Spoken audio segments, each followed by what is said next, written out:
जौहरीलाल बिंदल मालवा के कस्बे से निकलकर जब 1932 के आसपास मुंबई पहुंचे तो पहला काम मिला वीटी स्टेशन पर कैटरिंग मैनेजर का। फिर लॉज खोलने से लेकर मुंबई अस्पताल और बिरला मातोश्री जैसे मशहूर ऑडिटोरियम तक कैटरिंग का व्यवसाय हाथ में आता चला गया। उनके बेटे दामोदर, महेंद्र और अशोक ने खाने खिलाने की दुनिया को कुछ इस तरह अपनाया कि उनकी अगली पीढ़ी भी मुंबई को इसी खुशबू और स्वाद से पहचानती है। भागती मुंबई को इस बार हमने देखा दो पीढ़ियों, पिता अशोक और बेटे दिव्येंदु बिंदल के साथ।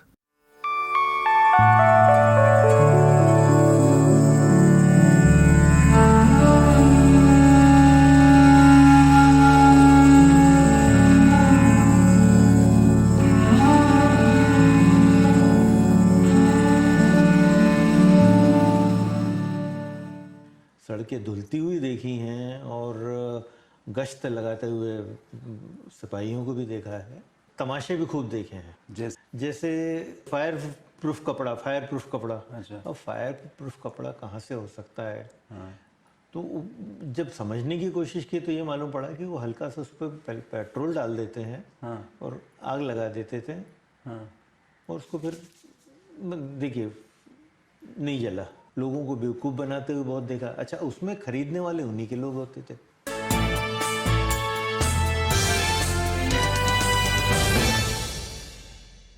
और आपने इसी मुंबई में अपनी आंखें खोली हैं। बिल्कुल। और ये 50 के दशक में 1952 आपका 52 है। जीवन। और आपने अपनी आंखें 90s में खोली या 80s में? 80s में।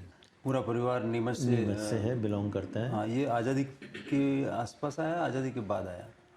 पिताजी 1932 में करीब या 1935 में मुंबई आ गए थे जॉब के लिए। हाँ हाँ। और धीरे धीरे वहाँ पे जो व्यवसाय था, कॉटन की ट्रेडिंग करते थे, तो दादाजी और उनके छोटे भाई वो धीरे धीरे सब बंद होने लगा। तो सब चाचा लोग हमारे सब बाहर निकल गए, एक इंदौर, एक हरदा, एक भोपाल, इस तरह से सब लोग अलग अलग। पापा बम्बई में आ गए थे।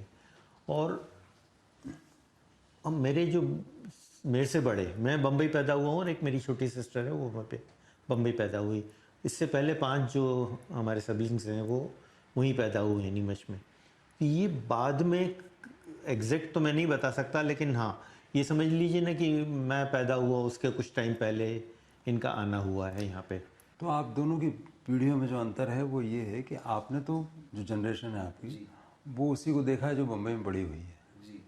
लेकिन इन्होंने, मतलब अशोक जी, आपने वो जनरेशन देखी है जो बाहर से आई थी लेकिन बम्बई में पड़ी हुई थी। तो अब जब हम यहाँ बम्बई में बैठे हुए हैं तो हम मुंबई को एक अलग तरीके से देख सकते हैं। 50 के दशक की मुंबई, 60 के दशक की मुंबई, फिर 50 के दशक में अशोक जी को बाबूजी की यादें जो आती हैं वो, उनका जो व्यवसाय था वो, और दिव्येंदु जो हैं वो एकदम कंटेम्प्रेरी जनरेशन के आदमी हैं। तो आपका जो जन्म हुआ था वो कहाँ हुआ था, किस एरिया में हुआ था यहाँ पे बम्बई में? हम लोग फोर्ट एरिया में रहते थे, जो वीटी स्टेशन से बिल्कुल पास में एक 2-5 मिनट के रास्ते पे बिल्डिंग थी, उसमें रहते थे हम लोग। मतलब मैं कह रहा हूँ 1952 में पैदा हुआ तो मैं वहीं से बात करूँगा जी। तो 1952 से 1965 तक हम वहाँ रहे। जो मेन डीएन रोड कहलाता था, जो सबसे फेमस मशहूर कि आप कुलाबा से लेके वीटी तक आ रहे हैं तो वो डीएन रोड चल रहा है। तब का डीएन रोड कैसा था? सड़कें धुलती हुई देखी हैं और गश्त लगाते हुए सिपाहियों को भी देखा है, जो धीरे धीरे और तमाशे भी खूब देखे हैं। जैसे हम फ्रंट साइड में ही रहते थे तो ऊपर से देखते थे कि नीचे सब जो फेरी वाले हैं वो किस किस तरह से अपने धंधे कर रहे हैं। जैसे फायर प्रूफ कपड़ा। अच्छा। अब फायर प्रूफ कपड़ा कहाँ से हो सकता है? हाँ। तो जब समझने की कोशिश की तो ये मालूम पड़ा कि वो हल्का सा उस पर पेट्रोल डाल देते हैं। हाँ। और आग लगा देते थे। हाँ। और उसको फिर देखिए नहीं जला। अच्छा। तो ये इस तरह के तमाशे बहुत देखे हैं, लोगों को बेवकूफ़ बनाते हुए बहुत देखा। अच्छा, उसमें खरीदने वाले उन्हीं के लोग होते थे। अच्छा। हाँ, जिससे कोई ना कोई तो सपेड़े में आ जाए। ये ठीक है। हाँ। और वैसे ही मतलब गोदी का माल है, गोदी का माल है, गोदी का माल है। उस टाइम मतलब शिप से सारा माल आता था। वो मतलब वो घड़ी आपको मतलब कीमत बताएंगे आपको 2000 और 200 रुपये में भी आपको दे के चले जाएंगे उस तरह। और वो घड़ी आगे 10 मिनट में आगे जाके बंद हो जाएगी। अच्छा। तो इस तरह के तमाशे भी खूब देखे हैं और उस तरह से बदलते हुए देखा है कि धीरे धीरे धीरे किस तरह से क्या होता रहा है। तो डीएन रोड में जहाँ आप रहते थे वहाँ पिताजी का व्यवसाय क्या था? उस टाइम पिताजी का व्यवसाय जो था तो रेलवे में जो कैटरिंग होती थी स्टेशनों पे, तो उसका काम देखते थे पिताजी। उसके बाद में जब वो रेलवे ने मोनोपोली ख़त्म की, सब कॉन्ट्रैक्टर्स को हटा दिया गया था, उसके एवज में हमको एक छोटा सा ये काम मिला था कि चना बेचने का, चना सींग बेचने का। वो दुकान शायद आज तक है? वो आज तक है दुकान। तो पहले तो क्या था कि 1 से 5 नंबर के प्लेटफॉर्म पे ठेले थे चने सींग के और 2 फेरी वाले थे। बाद में उन 2 फेरी वालों को, जो ट्रेन में घूमने वाले हॉकर्स, उनको बंद कर दिया और खाली ठेले रखे। फिर धीरे धीरे उनकी पॉलिसी चेंज होती गई तो उन्होंने ये सारे ठेले बंद करके एक जगह दे दी, वहाँ पे बेचो करके। तो एक छोटा सा स्टॉल है अभी जो उस ज़माने से चल रहा है। साइमल्टेनियसली क्या हुआ था कि ये जो जगह कैटरिंग के लिए पूरी यूज़ होती थी, बिल्डिंग 1 से 4 माले तक का वो जगह थी हमारे पास फ्रंट साइड में, तो हम लोग 4th फ्लोर पर रहते थे। अच्छा। हाँ, और बाकी 1st फ्लोर, 2nd फ्लोर और 3rd फ्लोर जगह थी। तो हम लोगों ने वहाँ पे लॉज शुरू की, पिताजी तो ने। ये जगह आपकी मतलब आपने वो रेंट पे ले रखी? रेंट पे जगह थी। अच्छा। वो पुराने मतलब वो सब रेंटों पे ही काम चलता था। तो मतलब ये कि रेसिडेंस कम लॉज हो गया एक तरह से? हाँ जी। तो 1st फ्लोर पे डाइनिंग हॉल था, 2nd और 3rd फ्लोर पे लॉज थी। उसमें 8-8 कमरे थे, टोटल 16 कमरे का, और वो पार्टीशन वाले रूम्स। वो डीएन रोड पे ही था? क्योंकि कई लोग उस टाइम की याद करते हैं, देवेंद्र जी शायद आपने देखी हो, ये सिनेमा वाले जो स्ट्रगल करते थे ना उस दौर में, तो ये इस तरह के होटल्स में रहते थे जो प्लाईवुड के पार्टीशंस होते थे और उनमें एक एक बेड लगा होता था और और कॉमन वाशरूम, और उनको एक लॉकर जैसी कोई जगह मिल जाती थी, ये बॉक्स, उसमें वो अपने कपड़े डाल देते थे। तो कोई वहीं पे पूजा कर रहा है, कोई वहीं ये कर रहा है ना, अपना अपना सब लगा के, किसी ने भगवान का कुछ लगा रखा है वैसा। बहुत पहले कभी एक आध बार की मेमोरी है कि दिवाली पूजा के लिए हम वहाँ पे गए हैं, एंड आई थिंक 1 आध साल ही होगा। 65 में हम लोग ने घर शिफ्ट कर लिया था, लेकिन ऑफिसेज वगैरह हमारे वहीं थे। अच्छा, तो घर कहाँ शिफ्ट किया आपने? उसके बाद हम लोग पेडर रोड आ गए थे। तो पेडर रोड तो अभी तो जिस तरह का है पेडर रोड, उस वक्त का पेडर रोड कैसा होता था? थोड़ा शांत था इसके मुकाबले। शांत था। तो दिव्येंदु ने अपनी आंखें खोली पेडर रोड पे? जी। लेकिन उसमें भी जब 65 से 79 तक हम एक बिल्डिंग में रहे जो नालंदा नाम की बिल्डिंग थी, और 79 जब मेरी शादी हुई तो हम दूसरी जगह पहुंच गए। उसके बाद में इसका जन्म हुआ था। तो आप पेडर रोड की अपनी स्मृतियाँ आपको कब से हैं? पेडर रोड, आई मीन जो मेरी सबसे पुरानी मेमोरी पेडर रोड की है, वो हम लोग सब जॉइंट फैमिली में रहते थे। तो दादाजी, दादी, पापा, मम्मी, ताऊ जी थे पापा के जो बड़े भाई हैं, वो हम लोग सब साथ में ही पेडर रोड पे रहते थे। और वो जो घर था वो 1st फ्लोर का घर था और पेडर रोड पे स्लोप पे घर था। वो घर की जो खिड़कियाँ थी वो 1st फ्लोर पे ऐसी थी कि डबल डेकर जाती थी, तो हमको हमेशा लगता था कि डबल डेकर रुकी है तो हम सामने वाले से हाथ मिला सकते हैं। अच्छा। तो इतना मेन रोड पे वो जगह थी और स्लोप था, और जो स्लोप था वो सीधा महालक्ष्मी मंदिर की तरफ स्लोप जाता था।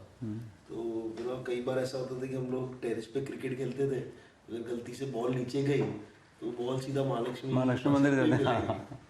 तो वो हिसाब से चीज़ें जो मेरे को याद है। और वो बिल्डिंग में ऐसा कोई कंपाउंड जैसा नहीं था जो आजकल की बिल्डिंगों में होता है, तो हम टेरेस पे खेलते थे।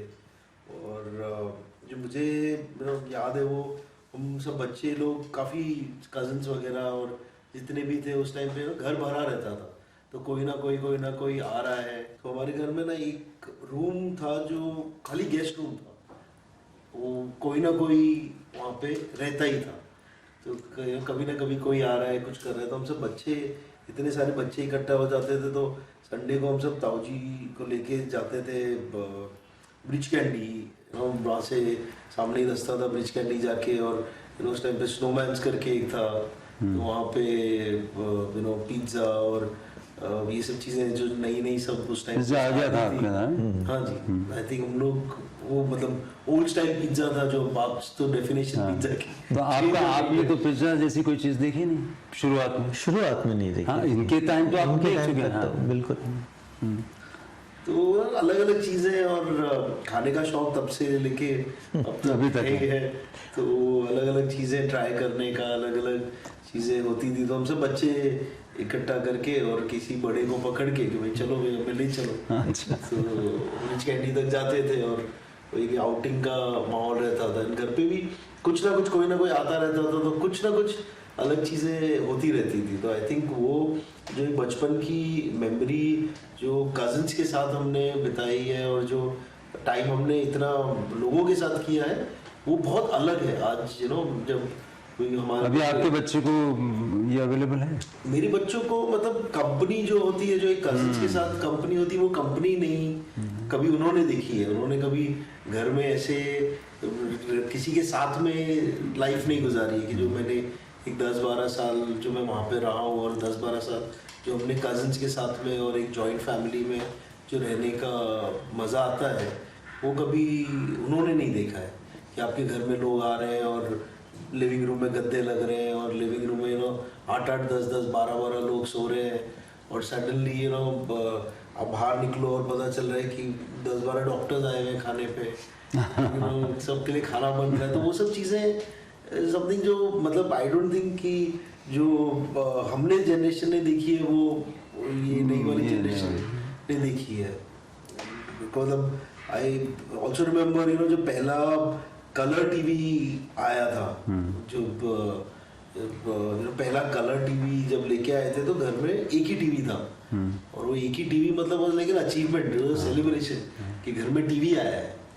तो आई थिंक ये सारी जो मेमोरीज थी, वो पेडर रोड की मेमोरीज हैं, जो अलग अलग टाइम पे, क्योंकि आपको लगता है उस वक्त जो सेलिब्रिटीज वगैरह बहुत ज्यादा बॉम्बे में रहा करती थी? पेडर रोड पे भी कई सेलिब्रिटी रहती थी। सिर्फ उस टाइम पे सेलिब्रिटीज नाम की कोई चीज ही नहीं थी। हाँ, बिकॉज आप कोई सेलिब्रिटी, आप किसको सेलिब्रिटी बोलेंगे? हाँ, उस वक्त लता जी पेडर रोड पे रहती थी। लता जी पेडर रोड पे रहती थी, बाजू की बिल्डिंग में रहती थी, बिल्कुल तो कभी आप वाली बिल्डिंग में रहती थी। तो वो कभी भी ऐसा नहीं होगा कि उनको भी हमने कभी सेलिब्रिटी समझा हो, या किसी को हमने सेलिब्रिटी समझा हो। कि सेलिब्रिटी तो क्या है, आप अभी जो एक्सेस हमारे पास था, और उस टाइम पे दूरदर्शन चलता था, दूरदर्शन पे भी खाली कृषि विकास और वो चैनल चलते थे, तो वो डीडी मेट्रो, और वो भी आते आते तो 12 मैं 12-13 साल का हो गया था जब डीडी मेट्रो भी स्टार्ट हुआ था। तो एक जो सेलिब्रिटी का था, वो कभी कोई ऐसा देखा नहीं। तो हमने उस टाइम पे आई थिंक जो सारा एंटरटेनमेंट था, वो कैसेट्स के थ्रू था, एंड ऑडियो कैसेट्स के थ्रू था। तो पापा को एक बहुत बड़ी रुचि थी म्यूजिक में। तो आप जो सेलिब्रिटीज़ की बात करते हैं, हमारे लिए सेलिब्रिटीज़ कौन होते थे मैं आपको बताता हूँ। कि एक बार ये हुआ कि रामलीला की पूरी टीम आई हुई थी बाहर से, तो सब रूम दे दिए गए, फिर भी रूम कम पड़ रहे हैं, लोग बाग बड़े हुए हैं, तो कुछ तो बाहर पैसेज था उसमें। फिर पिताजी घर में आए, मतलब देवी बोलते थे माँ को, तो भाई को बोले देवी ये बच्चों को सबको आप अंदर सुलवाओ, ये पूरा डाइनिंग हॉल मतलब ड्राइंग रूम जैसा कुछ होता नहीं था, पर फिर भी एक लिविंग रूम एक जैसा कुछ भी कहो उसको। तो वो सब वहाँ के दरवाजे बंद किए, और बाकी लोगों को रामलीला अंदर, रामलीला वालों को अंदर। अब ये देखिए कि 9 दिन 10 दिन रामलीला में जब तक रामलीला चली तब तक। अपन एक कमरे में अंदर पूरा परिवार। तो ये हम लोगों के लिए ये सेलिब्रिटी।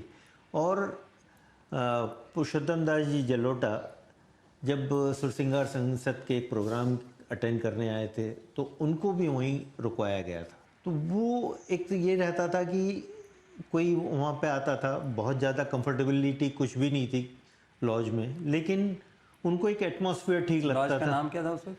पहले प्रवासी लॉजिंग बोर्डिंग था, और बाद में जब बोर्डिंग बंद किया तो उसका नाम चेंज करके श्री लॉज कर दिया गया। श्री लॉज का। और कई लोग मतलब ये जो हमारे नीमच से, खंडवा से और सब जगह आते थे ना, वो बिंदल धर्मशाला ही बोलते थे उसको।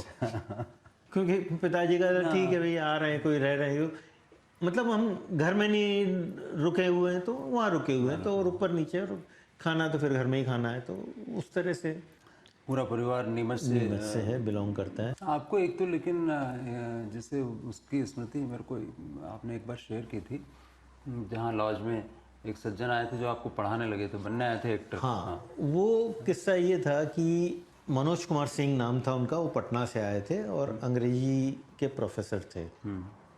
वो आए थे यहाँ पे एक्टर बनने, तो लॉज में रहे वो, और धीरे धीरे स्ट्रगल करते करते उनके सारे पैसे ख़त्म हो गए। अब पिताजी को लगा यार ये कहाँ जाएगा करके, तो एक पैसेज में एक पार्टीशन डाल दिया, बोले मनोज कुमार तुम, एक खाट डाल दी, बोले मनोज कुमार तुम यहाँ रहो करके। करते क्या हो, तो बोले अंग्रेजी के प्रोफेसर, चलो अच्छा बच्चों को पढ़ा दिया करो। अच्छा। तो हम दोनों तीनों भाई बहन जो थोड़ी से हम उम्र के थे, तो उनको वो अंग्रेजी पढ़ाया करते थे, और उनका एक वो चलता रहता था स्ट्रगल।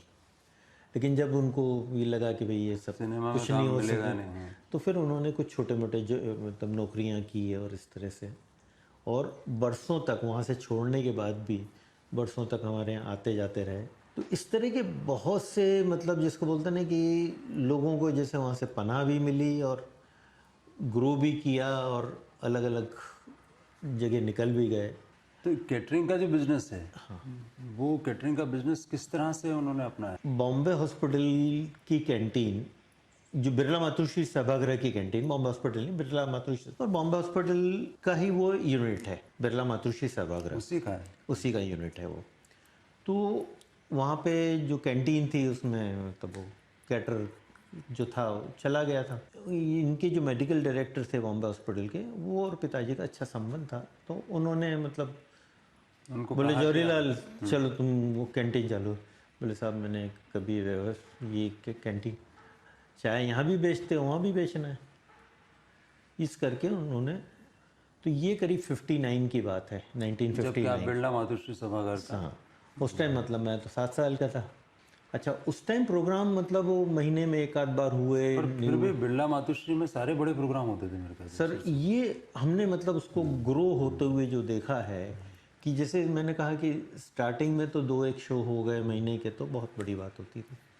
उसके बाद धीरे धीरे धीरे तो उसमें जो कहते हैं कि हमने गुजराती नाटक देखे, मराठी नाटक देखे, कवि सम्मेलन सुने, हिंदी नाटक तो वैसे भी कम होते थे और अभी भी कम होते हैं, तो अब छोटे थिएटरों में बढ़ गए हैं।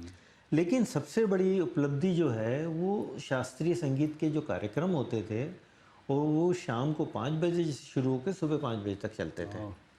और जो सेलिब्रिटी स्टेटस की फिर अपन बात करते हैं, सेलिब्रिटी स्टेटस कुछ नहीं होता था। पंडित रविशंकर अगर नीचे बजा रहे हैं तो अल्लाह रखा साहब वहाँ कैंटीन में चाय पी रहे हैं, ये माहौल रहता था। और कोई उनके पास नहीं जाता था कि साहब ऑटोग्राफ चाहिए या फ़ोटो खिंचाना है या कुछ करना है, कुछ नहीं। वो बैठे हैं अपना मतलब, और उनका जब नंबर आएगा तो फिर वो नीचे चले जाएंगे, क्योंकि स्टेज पे बैठ के भी तब तो इस तरह से उनको मतलब वो बोलते ना लिटरली टुकुर टुकुर देखने का काम किया है बस। आपने उनको इसी तरह देखा? इसी तरह देखा है। तो ये एक हुआ, और इसके साथ साथ में ये हुआ कि थोड़ा सा टाइम बीता नहीं तो नर्सेस क्वार्टर का कॉन्ट्रैक्ट भी हमको दे दिया गया कि भाई आप नर्सेस क्वार्टर भी, उस टाइम 150 नर्सें थी, तो उनको दिन भर का खाना, नाश्ता, चाय, रात का खाना। और इस तरह से फिर बॉम्बे हॉस्पिटल की कैटरिंग पूरी धीरे धीरे बाद में आपके पास। हाँ जी। तो आप तो बरसों हो गए आपको बॉम्बे हॉस्पिटल की कैटरिंग आप ही लोग करते हैं? सर 59 से हम वहीं हैं और आज तक हैं। क्या ख़ास बात है ऐसी जो आप वहाँ लगातार कैटरिंग कर रहे हैं?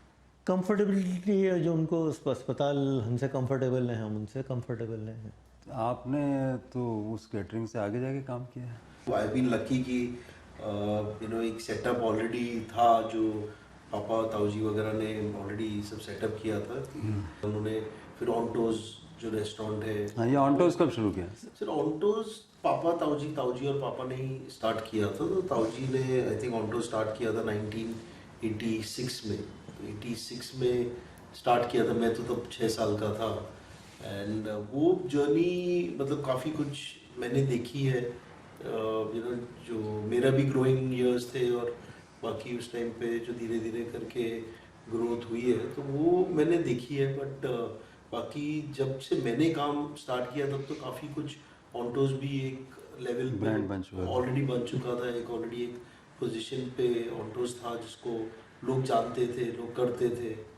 तो सही मानों में तो मैंने पिकअप किया जहाँ पे इन्होंने ऑलरेडी एक चीज़ को स्टैब्लिश कर चुके थे, एक चीज़ को ऑलरेडी ये लेके आपने आ क्या चुके ऐड थे। किया उसमें फिर? सर एडिशन में ऐसा है कि एक तो जो चीज़ ऑलरेडी है उसको जो मेंटेन करके और ग्रो करना, बिकॉज वो भी एक challenge होता है। करके और एक चीज़ करना और एक जो तैयार generation चीज़ें। के बाद में जो चीज़ें चलती हैं आज, कोई भी आप रेस्टोरेंट देखते हैं तो रेस्टोरेंट की जो शेल्फ लाइफ है वो 4-5 साल से ज़्यादा कोई रेस्टोरेंट नहीं टिकती है। आज हम जो ऑन्टोज की बात करें तो ऑन्टोज आज 38 ईयर्स से एक ही जगह पे ऑन्टोज है। तो वो जो अलग अलग जनरेशन्स को साथ में लेके चलना है और जो कंफर्ट लेवल है, जो एक अपनापन हमने कस्टमर्स के साथ रखा है और जो कस्टमर्स ने हमारे साथ रखा है उसको मेंटेन करना, आई थिंक यू नो वो जो भी वो जगह पे जब रहा है उन्होंने सबने अपना अपना इनपुट दिया है ताकि वो एक चीज़ मेंटेन हो। और ये इंडस्ट्री में क्या है, इनोवेशन बहुत ज़रूरी है। तो यू नो हर चीज़ को रीइन्वेंट करना, हर चीज़ को इनोवेट करना। तो कुछ आप एक दो ऐसे इंसिडेंट बता सकते हैं कि जब रीइन्वेंट किया और उसका नतीजा बहुत अच्छा हुआ? इससे काफ़ी चीज़ है, मतलब यू नो जैसे मैंने जब काम स्टार्ट किया था, आई थिंक मैंने काम स्टार्ट किया था 99 में। तो 99 में मैंने स्टार्ट किया, यू नो थोड़ा ट्रेनिंग जिसको कहते हैं वो जो ऑन्टोस पे थोड़ी ट्रेनिंग हुई। देन एक खार पे एक जगह मिली, तो खार वॉज लिटरली 5 साल जो मेरे लिए एक यू नो ट्रेनिंग पीरियड भी था, प्लस फर्स्ट इंडिपेंडेंट प्रोजेक्ट था। तो यू नो खार मैंने हैंडल किया पूरा 5 साल तक। एंड काफ़ी मतलब आज की तारीख में भी लोग याद करते हैं वो जगह को। और वो मतलब जगह जब हमने ली थी तो बहुत अलग इमेज थी लोगों में वो जगह की। कैसे, क्या इमेज? वो जो जगह थी वो जो गली है खार स्टेशन की, वहाँ पे जितनी भी होटल्स थी वो कोई भी फैमिली रेस्टोरेंट नहीं थी। अच्छा। आपकी सब लोकल बार्स थी या लोकल वैसी रेस्टोरेंट्स थी या you know that kind of places. But इसको चेंज करके और जो हमने एक फैमिली रेस्टोरेंट में कन्वर्ट किया, और फैमिली रेस्टोरेंट के हिसाब से जो हमने फिर क्राउड खाने के हिसाब से और यू नो एक पर्सनलाइज सर्विस और एक कंफर्ट लेवल और एक लोगों को जानने के हिसाब से जो एक बिजनेस वहाँ पे डेवलप किया वो अलग था। एंड देन उसके बाद में फिर मलाड हमने स्टार्ट किया। मलाड हमने करीब 12-13 साल मलाड हमने रन किया। मलाड में बैंक्वेट जो बिजनेस था कभी हमने एज ए फैमिली बैंक्वेट नहीं किए थे, बट वो मैंने इनिशिएटिव लेके बैंक्वेट स्टार्ट किए थे जो करीब 25-30 लोग से लेके 700-800 तक की हम वेडिंग्स भी करते थे, फंक्शंस भी करते थे, कॉर्पोरेट इवेंट्स भी करते थे। तो ये तो किसी भी व्यवसाय में नेचुरल चीज़ें हैं। हाँ जी। कुछ क्या ऐसी यूएसपी है जिसको कि आपने ऐड किया और जो ये नहीं कर पाए थे? Sir I think you know एक जो इनोवेशन रहता है वो टेक्नोलॉजी का जो इनोवेशन हाँ, रहता है वही वो क्या किया कि उसमें? सर मतलब जो पुरानी चीज़ें, जो पुराना तरीका है काम करने का, उसको जो चेंज करना है, जो यू नो राइट फ्रॉम कि भाई मेन्यू किस ढंग से चेंज होना चाहिए। तो मेन्यू कैसे चेंज किया? सर आइटम्स नई चीज़ें, नए आपने क्या नई डिशेस तो बहुत चीज़ें, मतलब इटालियन हमने स्टार्ट किया था तो इटालियन पहले नहीं था। बाकी जो बेवरेजेस हैं, ड्रिंक्स हैं, जो एक अल्कोहल कंपोनेंट में जो चेंजेस थे वो काफ़ी चेंजेस मैंने इनकॉर्पोरेट किए। प्लस जो फूड के हिसाब से जो मेन्यू में हर यू नो 15 दिन, 2 महीने, 3 महीने में जो नई चीज़ें ऐड होनी चाहिए और वो चेंज होती रहती हैं। वो ये नहीं है कि आज जो मैं कर रहा नहीं, हूँ कोई डिश ऐसी है जो आपने इजाद की हो एक तरह से कि ऑन टोस्ट पे ही मिलती है? सर वो चीज़ जिस वजह से होता है, हाँ। सर वो चीज़ बतानी है और वो क्योंकि चीज़ ऐसा करना है। होता है ना कि एक मुंबई कोई छोटी जगह तो है नहीं, और हर 500 मीटर पे कोई न कोई एक नया जॉइंट मिल जाता है। फिर कुछ इलाके ऐसे हैं जो इलाके ही एलीट हैं, जी जी। जिन्हें उनमें रहने वाले भी लोग वैसे ही हैं। आप कोलाबा और जुहू जिस तरीके से देखते हैं उस तरीके से आप मलाड को और गोरेगांव को नहीं देखते, जी या यहाँ तक कि ईस्ट और वेस्ट में भी अंतर आ जाता है। बिल्कुल। तो एक तरीके हज़ारों चीज़ें हैं, लेकिन अभी भी लोग कुछ कपड़े की ब्रांड तो एक दुकान देखने के लिए कोलाबा में जा रहे हैं पूरे शहर से निकाल के। तो कोई आदमी नरीमन पॉइंट से निकल के और क्यों ऑन टूज पे वहाँ जाएगा जुहू वाले एरिया में, उसके पीछे कुछ तो वजह होगी। सर वजह काफ़ी वजह है। एक तो क्या होता है सर, अब जब जैसे आप बात कर रहे थे 86 से लेके जो पीरियड है, अब हमारा जो यूएसपी है वो है नॉस्टैल्जिया, कि जितने भी लोग आज भी वापस आते हैं वो नॉस्टैल्जिया के लिए वापस आते हैं, जिन्होंने अपना बचपन यहाँ बिताया या पहली बियर ऑन्टोस पे पी है या पहली गर्लफ्रेंड को ऑन्टोस पे डेट किया है।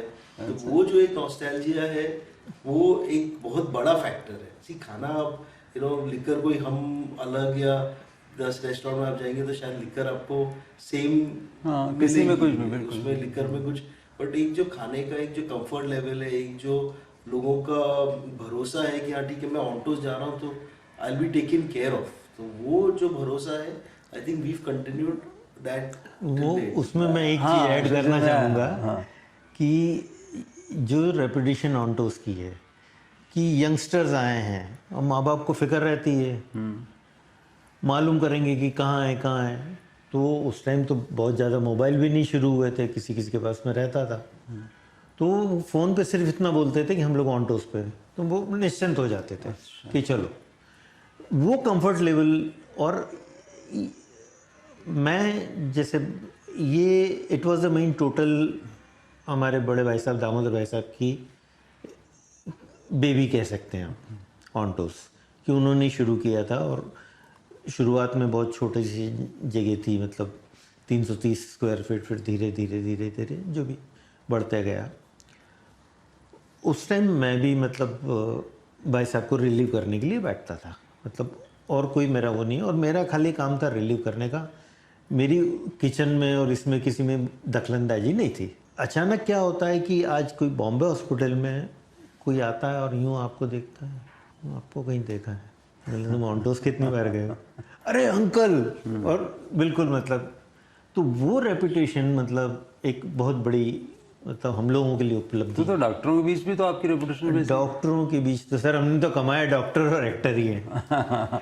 डॉक्टर बॉम्बे हॉस्पिटल की वजह से, एक्टर थिएटर की वजह से। तो आप मुझे कुछ ऐसे इंसिडेंट बताएंगे कुछ खास लोगों के, जिनसे आप बता सकें कि ये मुंबई की शक्ल जैसे बदल गई। कुछ पहले आपके पास में लक्ष्मीकांत प्यारेलाल आते थे और अभी भी आते हैं, लेकिन अभी उसके बाद के लोग भी आते हैं और उसके बाद के अलग अलग लोग भी मिलते हैं। तो वो दुनिया के कुछ किस्से हैं आपके पास में उस ज़माने को जो कि जिंदा कर सकें?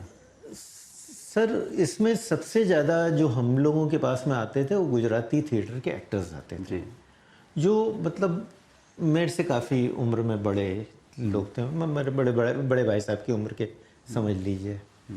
लेकिन उनका और पिताजी का मतलब ऐसा वो ध्यान रखते थे कि ये आर्टिस्ट है, अभी कुछ कमा नहीं रहा है, तो वो हेल्प जो जाने अनजाने मतलब हो जाती उस तरह की।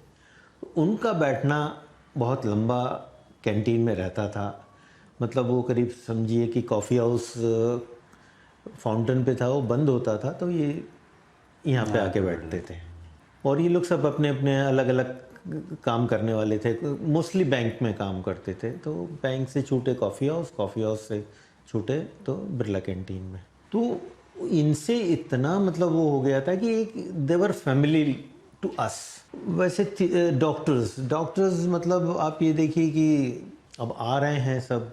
बाबूजी का क्या था कि राजस्थान से और एमपी से कोई ना कोई कॉन्टेक्ट लेके आ जाता था कि भाई बॉम्बे हॉस्पिटल में हाउस जॉब करवाने को।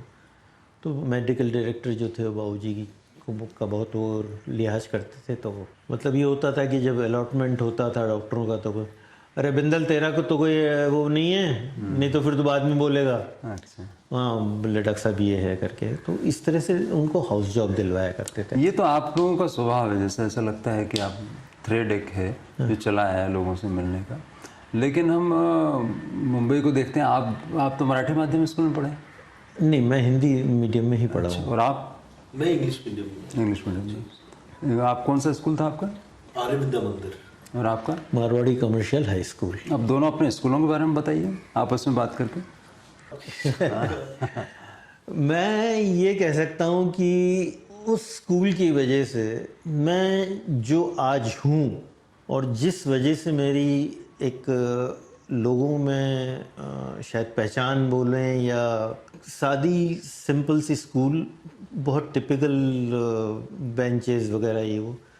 मज़े की बात ये थी कि मेरे साथ में पढ़ने वाले पान वाला भी था, धोबी भी था, आपको भेल वाला भी था, मतलब हर किस्म के लोग मेरे साथ पढ़ते थे, मेरी क्लास में पढ़ते थे। उसमें श्रीमंत भी थे। हमने 100 रुपये के नोट नहीं देखे थे, उन लोगों के जेब में 100 रुपये के नोट हुआ करते थे। ऐसे भी लोग थे, लेकिन किसी में किसी का कोई वो नहीं था। और आज तक हमने किसी से कुछ नहीं पूछा कि तुम क्या करते हो। एक वाक़या ऐसा हुआ था कि थोड़ा सा मतलब हतप्रभ कर गया था वो। सुबह सुबह वो धोबी आया कपड़े देने, तो मैं और महेंद्र एक ही स्कूल में पढ़े हुए हैं, तो हम एकदम से चौंक गए। ये लड़का मेरे साथ पढ़ता था। हम दोनों ने कपड़े लिए और सीधा अंदर चले गए कि उसको ये नहीं लगे कि यार, हाँ। तो ये तो जिसको बोलते हैं ना कि आप बिल्कुल ज़मीन पे रहते हो कि भाई यार, मतलब, और बाकी चकाचौंध आपको प्रभावित नहीं करती है। उसका फ़ायदा ये। उसका फ़ायदा मुझे बहुत हुआ है। आपका जनाब? सो आई थिंक जो स्कूल से मैं पढ़ा हूँ, पहले मैं हिंदी विद्या भवन में था जो टाउन में थी, पेड रोड पे जब रहते थे। एंड पेड रोड से फिर हम शिफ्ट हुए अंधेरी लोखंडवाला में। तो उसके बाद की जो मेरी एजुकेशन है वो आर्य विद्या मंदिर में मैं पढ़ा हूँ। और लकीली वो स्कूल भी नई थी, मतलब जिस ग्रेड में मैंने स्टार्ट किया वही ग्रेड हाईएस्ट थी। जो 6th ग्रेड में मैंने स्टार्ट किया तो 6th ग्रेड हाईएस्ट थी, फिर 7th में गए तो 7th बनी। तो we were the first batch जो स्कूल से पास आउट हुए। और वो फर्स्ट बैच होने का एडवांटेज ये था कि हम इतने क्लोजली निट थे एक दूसरे से और हर एक को जानते थे। जो प्रिंसिपल भी थी वो भी हमें इतने इंडिविजुअली जानती थी। मतलब से कल हमारी स्कूल का रियूनियन था। हाँ, अच्छा। तो 28 साल बाद कल हमारी स्कूल का रियूनियन था, जिसमें हमने जो प्रिंसिपल थी, मतलब उनको अपने पब में है फनी इंसिडेंट हमें क्या हुआ था कि 96 में हम पास आउट हुए। एंड 96 में हम थोड़े जरूरत से ज्यादा शरारती थे। तो एक जो फेयरवेल पार्टी होती है जो जनरली स्कूल देती है, वो हमको डिनाई कर दी गई थी। अच्छा, इतने शरारती थे आप? आपको फेयरवेल पार्टी इस लायक भी नहीं हो तुम। फेयरवेल पार्टी नहीं थी। और 3-4 महीने पहले, पिछले 1.5-2 साल से हमारा एक पूरा जो फर्स्ट बैच है वो काफ़ी कनेक्ट हुआ है। मतलब टू दी एक्सटेंट कि एक रियूनियन यूएस में हो गई है, जो यूएस में रहते हैं। एक रियूनियन हम एक ट्रिप आउट ऑफ इंडिया जाके आए एक साथ में स्कूल वाले, प्लस यहाँ पे रियूनियन होती रहती है रेगुलरली। तो हमें प्रिंसिपल मिल गई एक, हमने उनको एक रियूनियन में इनवाइट किया और उनको याद दिलाया कि हम वही हैं। आपने फेयरवेल हमें नहीं दिया था। हाँ, पर हम आपको बुला रहे हैं। So then मानेंगे शी इंसिस्टेड कि नहीं फेयरवेल में दूंगी। वाह। एंड बिकॉज तुम इतने क्लोज थे एंड ये बैच से मेरा एक अलग रिश्ता है, तो कल की जो पार्टी है वो प्रिंसिपल की तरफ से हमको थी। वाह।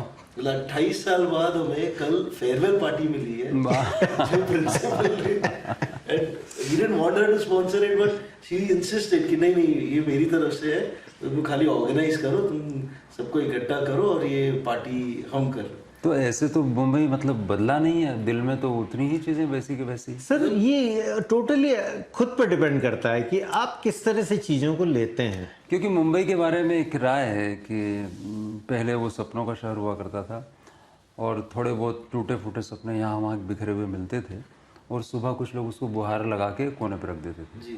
फिर से नया सपना शुरू करते थे कि चलो आज फिर देखते हैं, टूटेगा तो फिर कल फिर देख लेंगे एक तरफ, लेकिन फिर नए सिरे से काम करते हैं। तो इसकी पूरी छवि एक बिल्कुल अलग तरह की थी। टाइम, डेडलाइन, है ना, डेडलाइन, हर चीज़ का बड़ा वो था। ये हो सकता है आबादी का दबाव, कॉस्मोपॉलिटन तो है ही। तो होटल व्यवसाय की अपनी दिक्कतें होती हैं। मेरा ख्याल है कि पिछले साल 2 साल पुरानी बात है, वो टीवी चैनल वाले हमारे जो बड़े जर्नलिस्ट हैं उनके साथ जो हुआ था और जो पुलिस ने जो किया था, उस दौरान ये बात आई थी कि होटलों से किस तरह से उगाही की जाती है, पुलिस वाले किस तरह से क्या काम करते हैं, लाइसेंस को लेके कितनी मुश्किलें होती हैं। कई बार कस्टम्स वाले होते हैं वो अपनी जगह पे काम करते हैं, एम्प्लॉइज़ को हैंडल करना बड़ा मुश्किल काम होता है। तो आपके ज़माने में वो मुश्किलें वैसी ही थी जो आज तक हैं, या उसमें कुछ चेंज आया? सर आई थिंक मुश्किल का लेवल चेंज हो गया है, मुश्किलें थोड़ी ज़्यादा एडवांस हो गई हैं। अच्छा। एक चीज़ उसका मेन कारण ये भी है कि जो हमारा सिस्टम है, जो लाइसेंसिंग सिस्टम है, वो आज की तारीख में भी हम 1936 का ही सिस्टम चला फॉलो कर रहे हैं। तो जो चीज़ें एक लोगों का रेस्टोरेंट, बार्स और ये जो भी चीज़ें हैं उसको देखने का, एक्सपीरियंस करने का नज़रिया बदल गया है, बट लॉ उसको नहीं डिपिक्ट करते। आज पहले ये होता था कि आपकी 4 रेस्टोरेंट 5 रेस्टोरेंट होती थी, वो एक टाइम से बंद होती थी कि लोगों के पास टाइम था, एक 7 बजे 8 बजे लोग रेस्टोरेंट पहुंच सकते थे। अब लोगों की लाइफ इतनी बिजी है कि 10 बजे 10:30 बजे कोई रेस्टोरेंट में आना या 11 बजे रेस्टोरेंट में आना एक आम बात है, नॉर्मल बात है। पहले ये होता था कि आपको 10 साढ़े 10 11 बजे के बाद में तो रेस्टोरेंट खत्म है भाई, सब घर जा रहे हैं, सो रहे 12 बजे तक तो मैक्सिमम रेस्टोरेंट बंद हो जाती थी।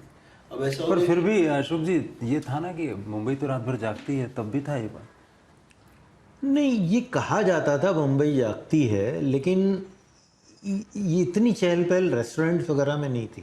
अच्छा। लोग बाग भले ही मतलब खा पी के फिर घूमने निकलते थे और बहुत सेफ थे। हाँ।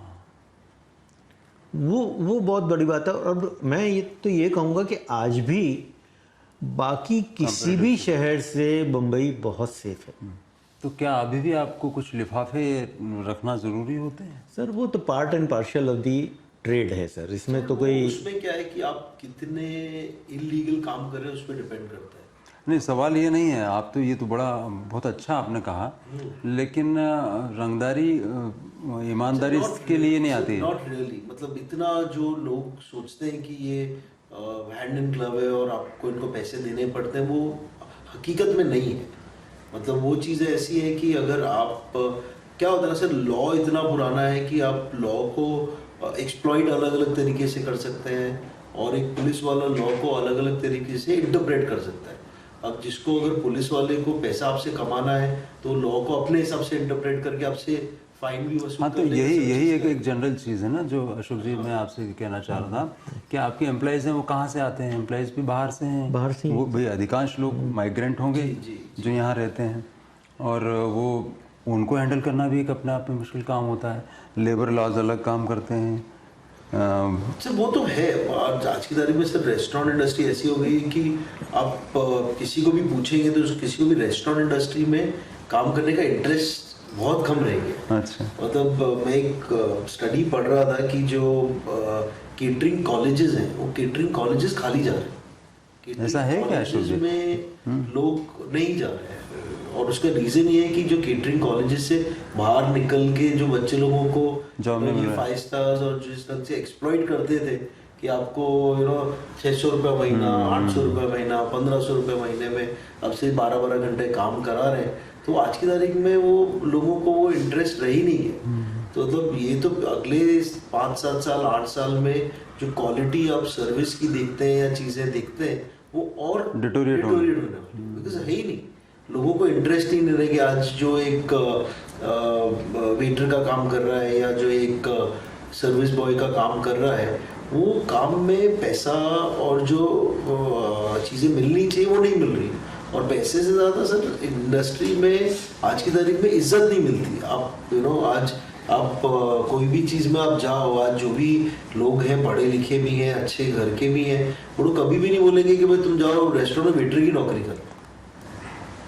थोड़े भी घर के अच्छे घर वाले होंगे तो तब भी तो ऐसा होता था कि वेटर की नौकरी वही लोग करते थे जो जिन लोगों को कोई दूसरे जॉब नहीं होती। वो था, लेकिन एक जो उसके बाद में जो बदलाव आया जब कैटरिंग कॉलेजेस खूब चलने लगे और वो इसी एक्सपेक्टेशन से कि भाई हम अच्छी अच्छी होटलों में काम करेंगे और एक मतलब बोलते हैं ना कि ढंग से मतलब एक एक्सपोजर भी है। लेकिन अब वो बात जैसे इसने कहा कि भी वो नहीं है। तो क्योंकि फूड और बाहर खाने का धंधा तो बहुत गुना बढ़ गया है। स्विगी और सर जोमेटो बढ़ ही रहा है, अभी भी बढ़ रहा है। मतलब अभी भी आप देखेंगे तो मतलब हर महीने में 20 रेस्टोरेंट खुलती हैं, 15 बंद होती हैं। वो तो चल ही रहा है और वो मतलब सालों से चल रहा है। और आज की तारीख में भी पहले जूस की में 10 या 8 या 10 रेस्टोरेंट थी, आज जूस की में 150 रेस्टोरेंट है।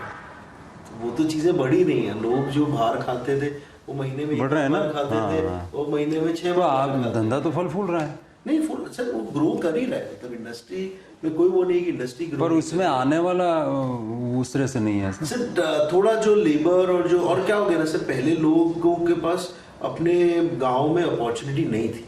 अब लोगों के छोटे गांव में, छोटे शहरों से जहाँ से लोग आते थे वहाँ पे अपॉर्चुनिटीज सब बढ़ गई हैं। प्लस उनके जो लैंड थे, उनकी जो ज़मीन थी वो बेटर फसल दे रही है, बेटर फैसिलिटी है। तो वो आदमी आज वो उसके लिए छोड़ के इधर आके फैमिली से दूर और इधर रहने का उसके पास कोई पर्पस नहीं है। लोग आते थे कि भाई गांव में अगर 5,000 कमा रहे हैं और यहाँ पे 10,000 कमा रहे हैं तो आदमी गांव से छोड़ के साल भर फैमिली से दूर रहेगा। बट अगर वही सेम अपॉर्चुनिटी उसको वहाँ पे मिल रही है तो क्यों तो आएगा? वो क्यों है?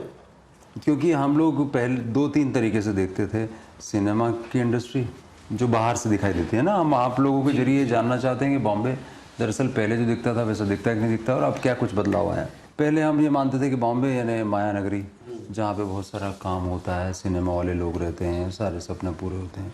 फिर उसके बाद में आया कॉमर्स यानी स्टॉक एक्सचेंज और ये सारी चीज़ें, हर्षद मेहता वाला काल था। इस बीच में एक करीम लाला, हाजी मस्तान, इन सब लोगों का एक काल था, जो दाऊद इब्राहिम और छोटा राजन और बाद में अरुण गवली की गैंग तक, ये सब चीज़ें इसके बारे में चलती रहीं।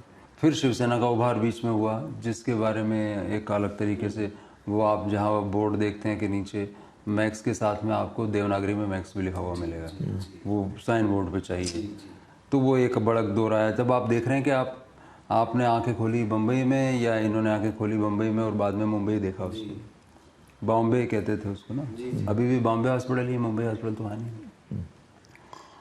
बॉम्बे वैसे भी बना एक अलग तरीके से, एक छोटी जगह थी, लेकिन कॉस्मोपॉलिटन लोग आए और उसको जिस तरह से बनाया गया वो कोई मतलब अपने आप डेवलप नहीं हुआ है, वो सब आने की वजह से चीज़ों का डेवलप हुआ है। तो अंडरवर्ल्ड, उससे पहले बॉलीवुड, और फिर तीसरा कॉन्फ्लिक्ट कॉस्मोपॉलिटन होने का। इस सबके दौर के जो चेंजेस है वो आप कैसे नोट करते हैं आज की तारीख में? बहुत ज़्यादा जो फ़र्क आया है बॉम्बे में, उसका सबसे बड़ा कारण है कि बाहर से लोगों का आना। वो तो तब भी आते थे, तब आते थे, इस रफ्तार से नहीं आते थे जिस रफ्तार से आज आते हैं। जो बड़ी बड़ी जगह में बड़ी बड़ी कंपनियों में काम करने के लिए आते हैं, और जो छोटे लोग, अगर मैं कहूँ, छोटे लोग नहीं कहना चाहिए, लेकिन भाई डोमेस्टिक हेल्प है या वेटर्स हैं या सफाई कर्मचारी वगैरह हैं, ये जो काफ़ी बाहर से आते हैं। जैसे इसने कहा कि भाई जिनके पास में था वो तो रुक गए, अब अभी भी जिनके पास में नहीं है वो निकल के चले आते हैं। अच्छा, कुछ ग्लैमर के मारे निकल के आते हैं, चलो यार बम्बई जाएंगे, कुछ अच्छा करेंगे, लेकिन कुछ अच्छा नहीं कर पाते हैं तो फिर इन सब कामों में लगते हैं।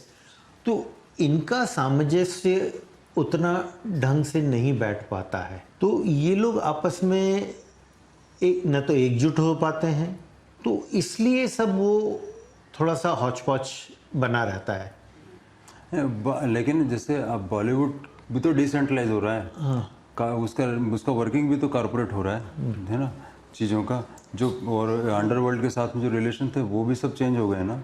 सर वो हुआ है, बट अब उसके भी क्या है, दो अलग अलग नजरिए हैं। जी, मैं आपसे वही जानना चाहता हूँ। मतलब जैसे मैं जब बड़ा हो रहा था और जिस स्केल की मूवीज बनती थी और एक जो दौर उस टाइम पे था ना, कि एक हीरो सेंट्रिक या एक जो इमोशन सेंट्रिक मूवीज बनती थी, वो बहुत अलग था। और आई थिंक उस टाइम पे मतलब मेरा एक इंटरेस्ट भी रहा है, मेरा एक फ्रेंड सर्कल भी रहा है जो मूवीज़ और इससे काफ़ी कुछ रिलेशन में रहे हैं, तो उनके साथ में मैंने काफ़ी चीज़ें देखी हैं। और जो इनिशियली मूवीज़ बनती थी, जो आप एक अमिताभ बच्चन की आप बात करें या कोई भी एक हीरो सेंट्रिक आप बात करें कि वो ज़मीन से उठ के एक हीरो आया है और एक कुछ करना चाहता है, तो वो जो एस्पिरेशन और जो चीज़ें बनती है वो इमोशन पे बनती थी। जो पुराने टाइम पे जो हमें मूवीज़ याद है वो इमोशन मूवीज़ याद है, कि जहाँ पे emotion used to be there, कि गुड ट्रायम्स इविल, एक हीरो है आपको वो स्थायी है, हाँ। वो सब करेगा। और अब जो हो रहा है वो इट इज बिकम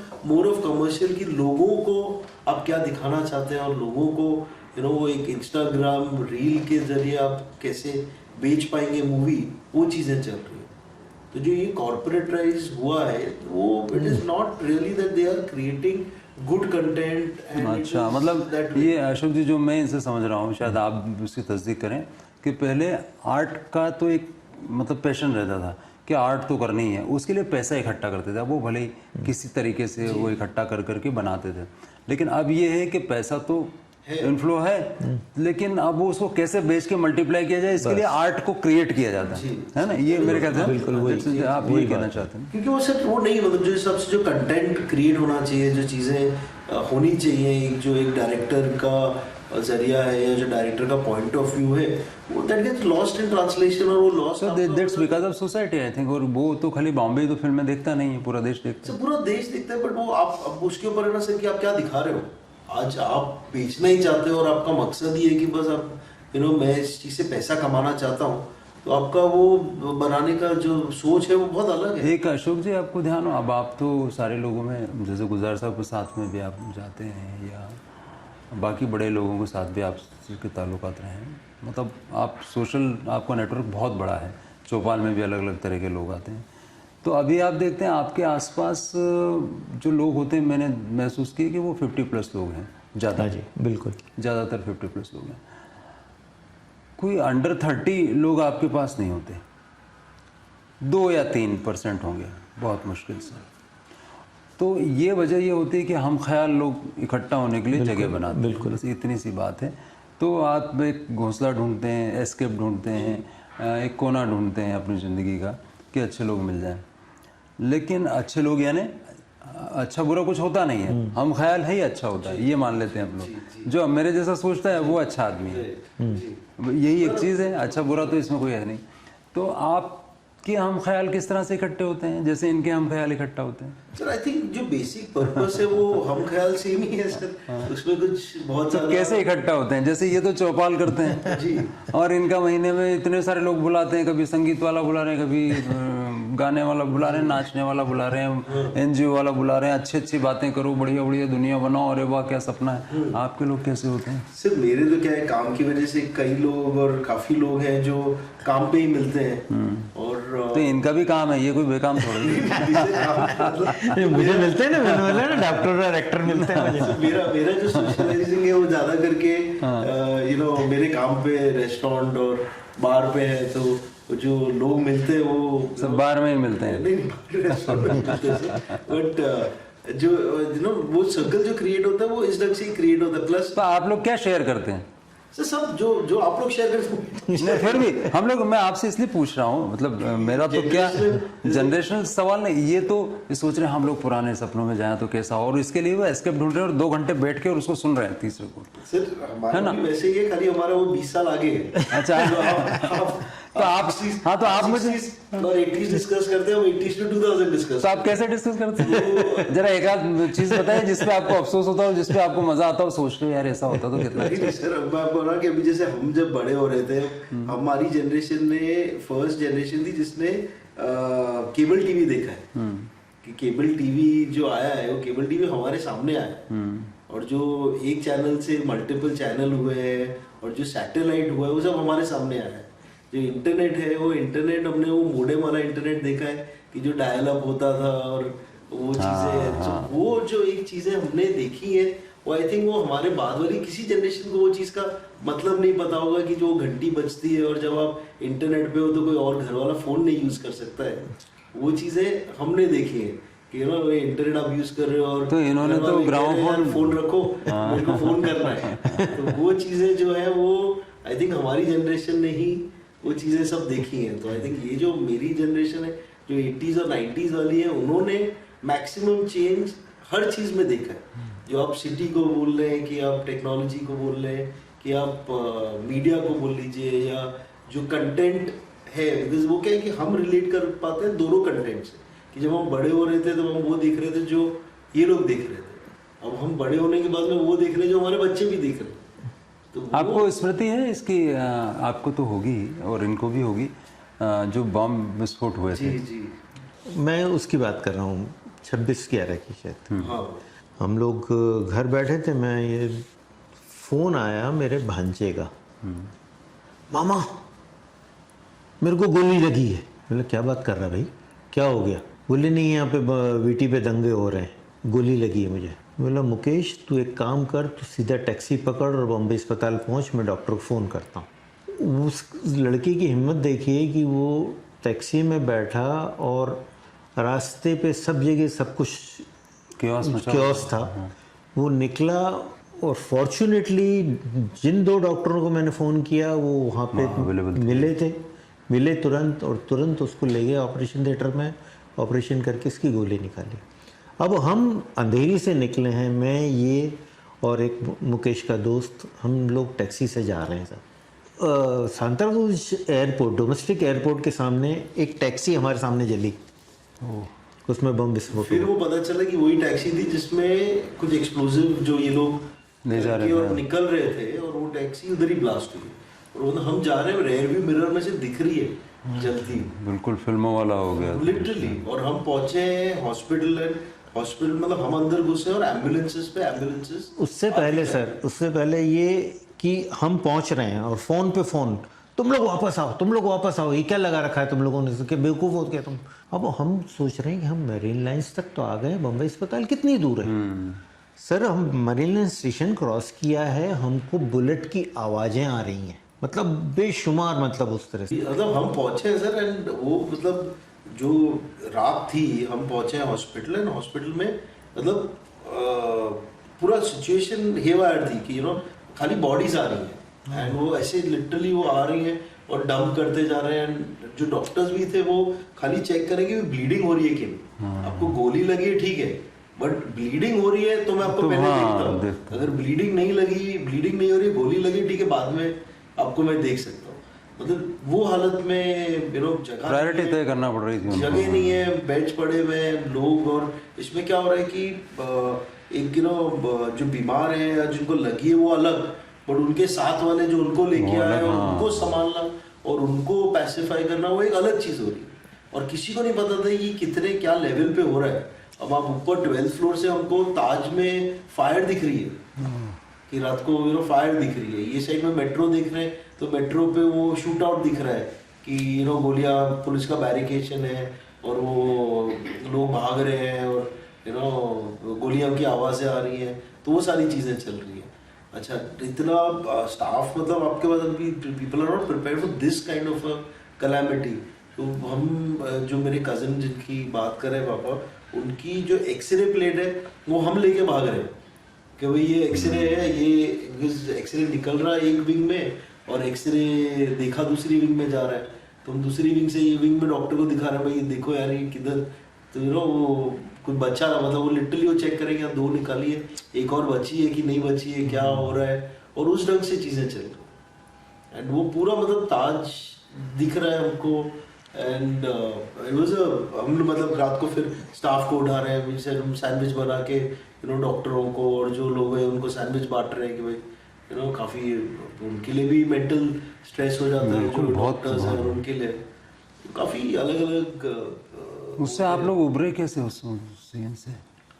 सर मैं अगर कहूँ मेरी बात, तो ये एक मेरे लिए नियामत थी कि मैं अस्पताल के माहौल में रहा हूँ, तो मेरा इन सब चीज़ों को देखने का नज़रिया थोड़ा सा मतलब काम कि भाई ठीक है, अब इलाज डॉक्टर ही करेगा, ठीक है भाई इलाज हो रहा है, तो मतलब वो अंदर वो लग रहा है तकलीफ और डर, अंदर तकलीफ है। हाँ। लेकिन ये नहीं है कि आप बिल्कुल बौखला गए, वो नहीं। खड़े हैं, कौन आ रहा है, कौन जा रहा है, किसी को मदद चाहिए, आगे बढ़ के मदद कर दी। उसमें मैंने ये देखा है कि सबसे ज़्यादा अगर कोई आया है तो ताज का स्टाफ आया है अच्छा। जो मदद करने आया है, और लाइन से मतलब लाइन लगी हुई है कि ब्लड डोनेट करने की। मतलब अब बहुत सी जगह बहुत कुछ हुआ होगा, लेकिन सबसे ज़्यादा क्योंकि वो सब यूनिफॉर्म में दिख रहे थे, इसलिए मालूम पड़ रहा था कि ये ताज से हैं लोग। और डॉक्टरों ने भी खूब, मतलब जिसको पता ना कि 24 घंटे मतलब वो उनको भाई मैं हमको ये काम करना है, काम खत्म। तो आई थिंक एक और चीज़ जो है ना, ये बॉम्बे मुंबई में रह के एक वो लोगों का स्पिरिट और एक लोगों की दिमाग की ट्यूनिंग वैसी हो जाती है कि आपको ये सब चीज़ों से फर्क एक्चुअली नहीं पड़ता है। अच्छा। कि सिटी ऑन द व्हील्स कुछ लोग ऐसे कहते थे उस वक्त। होता है ना कि सर आप नेक्स्ट दिन देखेंगे ना, तो नेक्स्ट दिन मतलब 70% 60% लोग अपनी ऑफिस भी गए होंगे, ये इंसिडेंट के बाद में सब चीजें। कई लोग इसको कहते हैं कि भैया ये इसकी स्पिरिट है। हाँ, और उसका साहस ये है। जो कहता है ना कि बॉम्बे की स्पिरिट अलग ही है बिल्कुल, मतलब ये किसी भी से। आपको सब जगह नॉर्मल दिख पर रहा कुछ लोग एक चीज ये भी कहते हैं कि वो कई बार संवेदनाएं खत्म हो जाती हैं, तो ऐसा होता है कि आपकी किसी की लाश नीचे पड़ी हो और आप तेजी से आगे जाना चाहते हो, तो आप उस पर पैर रख के भी चले जाते हो। अब आपके ऐसा राइट में तो क्या हो सर- रहा है या कि लेफ्ट में क्या हो सर रहा है, ये तो खैर है ना, ये इस तरह के इंटरप्रिटेशन जो होते हैं। इंटरप्रिटेशन ही है बस, वो ऐसा कुछ होता नहीं है सर। लेकिन एक जो साहस है भीतर का कि सर्वाइवल के लिए, अपने को हमेशा जिंदा रहने के लिए ये जरूरी है कि हम इस स्पिरिट को जिंदा रखें, ये स्पिरिट बनाए रखें। ये जो कह बड़ी रहे हैं चीज़ उसमें सिर्फ मैं एक बात ही जोड़ना चाहूँगा कि लोग बाग सिर्फ पुलिस के सवालात की वजह से या किसी और जाके मुझे कोर्ट में बार बार खड़ा होना पड़ेगा, इस वजह से निकल जाते हैं बाजू से कि तुमने देखा था, तुम कहाँ थे, तुम कहाँ से आ रहे थे। तो उससे बचने के लिए लोग बाग निकल जाते हैं और कोई कारण नहीं होता। बट एक और चीज बाबा ऐसा भी है कि बॉम्बे जैसी सिटी में कोई भी किसी भी दूसरे के झगड़े में पढ़ना ही नहीं चाहता। वही तो चरित्र पूछ रहा हूं। वो पढ़ना ही नहीं चाहता। आप अगर यही चीज नॉर्थ में देखेंगे तो नॉर्थ में झगड़ा किसी 2 जन का हो रहा होगा, तीसरे वाले को फुल इंटरेस्ट है झगड़े में पार्टिसिपेट करने का। आज बॉम्बे में किसी 2 जन झगड़ रहे होंगे, बाजू से निकल जाएगा और ठीक है ये लोग आपस में देख लेंगे। और हमारे पास भी कभी याद हम भी देखते हैं कि जनरली हमारे पास ऐसा क्राउड है नहीं कि कभी हो, बट अगर कभी कुछ होता है तो कोई ऐसा नहीं है कि 2 लोग अगर झगड़ रहे हैं तो झगड़ा उनका पर्सनल है, तीसरे वाले को फर्क भी नहीं पड़ता है कि भाई ये क्यों झगड़ रहे हैं। ये जो ये इस टेस्ट की बात कर रहा हूँ मैं, वो इस नेचर की बात कर रहा हूँ। मतलब 2 लोग अगर झगड़ा कर रहे हैं और मैं अगर बाजू में बैठ के खाना खा रहा हूँ तो मुझे नहीं फर्क पड़ता कि बाकी 2 जन झगड़ा क्यों करें, जब तक वो उसका कुछ उड़ के मेरे पास नहीं आता तब तक, जब तक मेरे हितों में कोई नुकसान नहीं होता। और वो बॉम्बे में मतलब 90% लोग वैसे ही आपको मिलेंगे। और ये सब मतलब इतने सालों में मतलब 2-3 इंसिडेंट, जैसे एक ये 26 जून की जो बारिश हुई थी, I think that was also one incident जिसने काफी लोगों को पर्सनल, जिसको होता है ना कि पर्सनल हिला दिया था कि मैं जहाँ पे अटका हुआ था मैं पूरी रात वहीं अटका हुआ था। So, वो was a very different experience, but वो जैसे पानी नीचे उतरा दूसरे दिन everybody is back to normal, जैसे कुछ हुआ ही नहीं। और मतलब लोग मरे, लोगों के नुकसान हुए, लोगों की चीजें हुई है, बट जो नॉर्मल आने में आपको लगता है ये 26/11 के बाद कम्युनलिज्म थोड़ा और ज्यादा बड़ा होगा या नहीं बड़ा? बड़ा है ना, उसकी वजह कुछ तो रही। सर आई थिंक कम्युनलिज्म से ज्यादा जो कम्युनलिज्म को दिखाया जा रहा है और जो ये सोशल मीडिया और जो चीजें जिस ढंग से दिखाई जा रही हैं, आई थिंक दिखावा नहीं, मैं सिर्फ बॉम्बे के लिए कह रहा हूँ, बाकी तो पूरे देश में वो तो इस तरह से कहा जाता है। लेकिन नेचर के तौर पे आप लोग रोजाना महसूस करते हैं ना इस चीज़ को, कोई आज की तो है नहीं, लेकिन जब आप 26/11 वाला केस हुआ उसके बाद से लोगों के भीतर क्या इस तरह की भावना बढ़ी है, ये लोगों का एक जो अग्रेसिवनेस है वो अग्रेसिवनेस बढ़ी है एक रिलीजन को लेके, और वो हर समुदाय में, मतलब आई वुड नॉट, हाँ हर एक समुदाय की बात बिल्कुल। हाँ मतलब आप ये नहीं किसी एक ही नहीं कह रहे, नहीं कर सकते। मैं कम्युनलिज्म से मेरा मतलब लोग ये मान लेते हैं कम्युनलिज्म कहा मतलब ये खास किसी के लिए ऐसा नहीं है, वो एक टोटल बड़ी है कि जो लोग अपने रिलीजन को लेके बहुत ज्यादा अग्रेसिव हो गए, बहुत ज्यादा सीरियस हो गए, जो पहले नहीं था। आज जो आप पहले तो कैजुअल थे ना। नहीं वही बात जो ये कह रहा है, वही मैं बात ये कहूँगा कि लोग बाग एक कौम को वो करते हैं कि ये लोग कट्टर हैं। अरे कट्टर सभी हैं, ये भी कट्टर हैं, वो भी कट्टर है, वो भी कट्टर है। आप बैठ के कभी बात की है आप लोगों ने? नहीं, मतलब हमको तो तलवार निकाल के खड़ा हो जाना है। जो आप सब चेंजिंग मुंबई की बात कर रहे हैं ना, तो मुंबई में ये बदला है। मतलब जो मैंने इनिशियली जैसे गणपति का भी जो फेस्टिवल होता था वो पिछले सालों में जो होता था और अब जो हो रहा है उसमें बहुत वास्ट डिफरेंस हो गया। मतलब अब जो है वो पहले एक आप श्रद्धा के लिए करते थे, अब एक आप दिखावे के लिए कर रहे हो। तो आज की तारीख में जो भी घर पे गणपति आ रहा है वो मतलब एक पार्टी सीन हो रहा है कि भाई ठीक है गणपति आ रहा है, मुझे सबको बुलाना है, मुझे सबको डिनर पे बुलाना है, कोई 4 फंक्शन कर रहा है, कोई 5 फंक्शन कर रहा है। तो वो जो चीज़ें बदली है ना, वो एक लोगों का एटीट्यूड और एक लोगों की चीज़ें सोचने का जो ढंग बदला है वो बहुत अलग लेवल पे बदला है। तो अंडरवर्ल्ड वगैरह सब खत्म हो गया आपके हिसाब से? नहीं सर, ख़त्म तो उस हिसाब से तो नहीं हुए, लेकिन वो अपने अलग ढंग से चलते हैं और अलग ढंग से वर्क करते हैं, जो शायद हम जैसे आम लोगों से दूर हैं। वैसे भी ऐसा कहते हैं कि अंडरवर्ल्ड आम लोगों की ज़िंदगी को बहुत ज़्यादा सीधे या प्रभावित नहीं करता था। बिजनेसमैन होते थे उनको तो प्रभावित करता ही था। और मैं सोचता हूँ आप लोग बिजनेसमैन फैमिली से हैं, तो बिजनेस वाली फैमिली से, बिजनेस फैमिली है तो थोड़ा था मतलब तो आप लोगों को उसका कोई, देखिए भले आप तक सीधे आग न लगी हो लेकिन कहीं से आँच तो आ सकती है। आप लोगों ने कभी महसूस की होगी ना?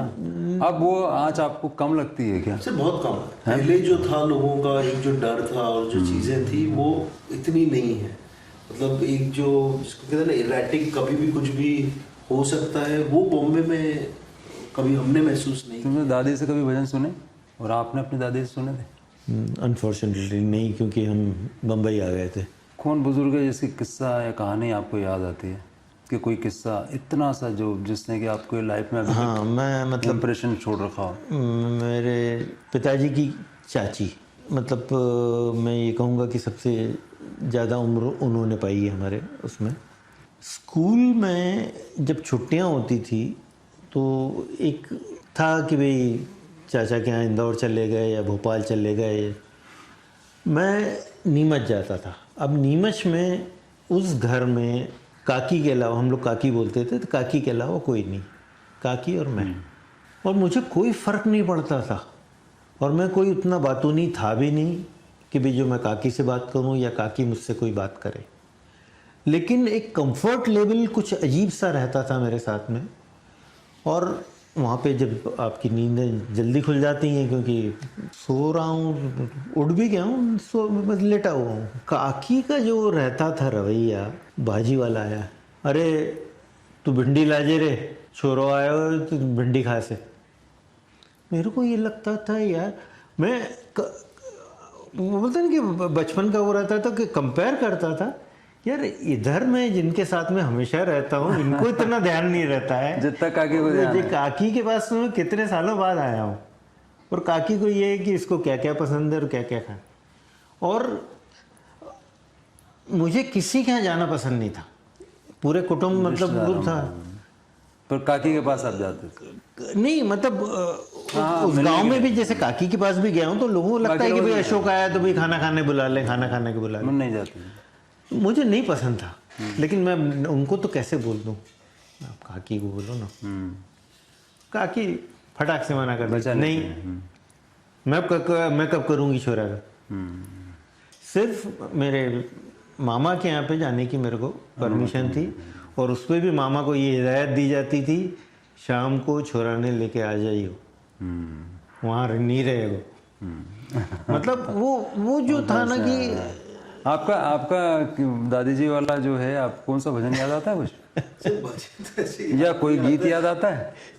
कोई कहानी याद आती है जो उन्होंने सुनाई कि एक गुड्डी थी, गुड़िया थी? सर ऐसे तो नहीं, कहानी तो नहीं याद है, बट हाँ मतलब दादी के साथ में काफ़ी टाइम स्पेंड किया है।